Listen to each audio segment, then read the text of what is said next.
Ringside Views here with Regis trainer Bobby Benton. Bobby, how you feeling? A week out, you got a new champion in your hands. Talk to me. How you feeling? Great. Still on cloud nine. You know, it's a big deal.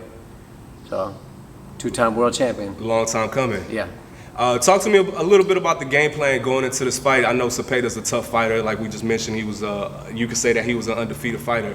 What was the game plan going into this fight? To box more. You know, move his head. Regis had his head movement, and try to pull him into us a little bit more because he's good when you come to him.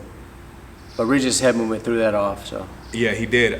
He had excellent head movement. Right, and then the jab, Regis averaged. I mean, he was throwing between 40 and 50 jabs around. Is that something that y'all worked in camp? Definitely. I know y'all have a lot of southpaws also. Yeah. Cepeda being a tough fighter, he was a little bit of a front runner. I just asked Regis, is that something that y'all knew about him? That like pace yourself in the beginning, not get hit with nothing hard, and just kind of let the jab play out and open stuff up towards the end?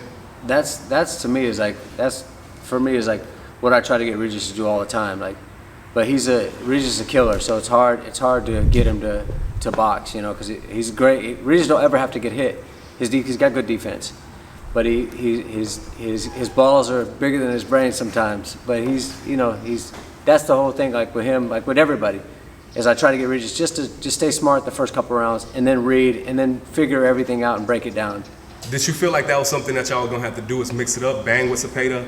But not get too much into his fight because that's what he likes to do, and still box. Yeah, definitely. But I think that Cepeda did a good job of pulling us into that fight, you know. But Regis made good adjustments.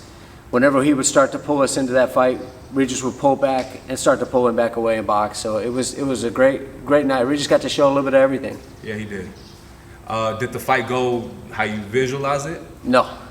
How did you see it before? No, for me, I saw the fight ending early. I thought, yeah. Not that we trained for that, but I thought Regis was going to get him out there pretty early. But, so now that he has the WBC belt, what's next? What's the first name that pops into mind? Ramirez. He's our mandatory, so, you know. And then Teo, that's a dream scenario for me. I think for Regis too, is like get the big fights, you know. He deserves them. Yeah, he deserves them. Yeah. Another future champion that you got, well, he's a silver champion right now for the WBC also at 130, is O'Shaquie Foster, and he has a mandatory fight with Ray Vargas. How do you feel about that?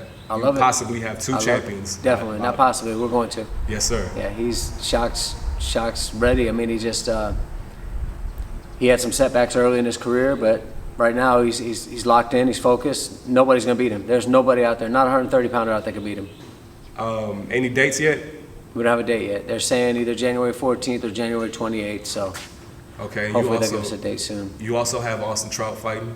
Yeah, Trout's fighting. He's down in Hidalgo next Friday night, December 9th, and then he's fighting at bare knuckle. He's doing bare knuckle boxing on February 17th. That's a little different for Austin. What was the change? Was it just an opportunity? Listen, yeah, definitely. I mean, to me, it's a no-brainer because he's fighting an MMA guy. It's mostly boxing. I know there's some like they can grab and like hit, but it's not. It's just kind of dirty boxing, which is fine. I think Austin will be fine. He's fighting Diego Sanchez, who's a grappler. He can't grapple us, so I mean, I really like it. I told him it's a no-brainer. They're paying good, you know. So going back to Regis, stylistically, what fights do you see would be easier for him? Ramirez is definitely be easier than Cepeda.